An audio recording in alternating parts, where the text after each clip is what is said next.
Hi. ഇന്നുണ്ടല്ലോ, ഇന്ന് കുറച്ച് മീനും കപ്പയൊക്കെ റെഡിയാക്കാമെന്ന് ഓർത്തു.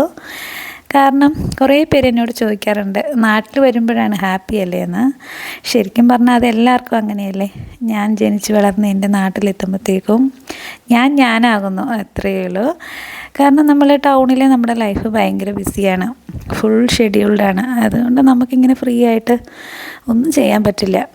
അപ്പം ഇങ്ങനെ വെളിയിലിരിക്കാനും സംസാരിക്കാനും ഒന്നും അവിടെ പറ്റില്ല. അപ്പോൾ ക്യാമറാമാൻ ഒരു ഹായ് കൊടുത്തേക്കാം.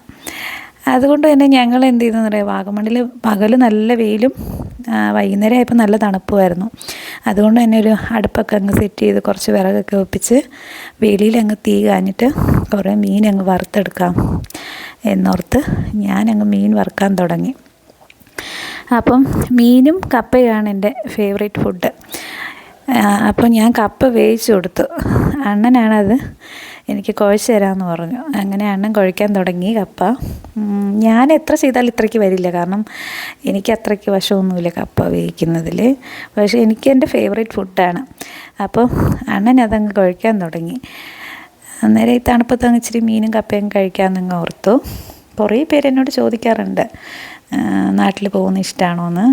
സമയമില്ല, ലീവില്ല, അതുകൊണ്ട് നമ്മളധികം പോവാറില്ല. പോകുമ്പോഴാണ് ഞാൻ അധികവും വീഡിയോ ഒക്കെ എടുക്കാറ്. ഇവിടെ സമയമില്ലാത്ത കാരണേ. പിന്നെ നമ്മൾ ഇടുക്കിക്കാർക്ക് എപ്പോഴും ഫേവറേറ്റ് കപ്പയാണല്ലോ, അത് പിന്നെ എവിടെ പോയാലും മാറ്റാൻ പറ്റില്ല. അങ്ങനെ അപ്പം അണ്ണൻ ഇച്ചിരി കപ്പ എനിക്ക് ഉപ്പ് നോക്കാൻ തന്നു. എന്നാൽ ഉപ്പ് നോക്കിയേക്കാമെന്ന് ഓർത്തിട്ട് ഞാനങ്ങ് ഉപ്പ് നോക്കാൻ തുടങ്ങി.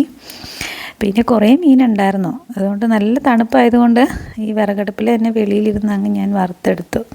നമ്മുടെ വീടിൻ്റെ പണി അപ്പുറത്ത് നടക്കുകയാണ്, അതുകൊണ്ട് ഞങ്ങൾ പുറത്തോട്ട് കുറച്ച് വിറകൊക്കെ ഒപ്പിച്ചിട്ടാണ്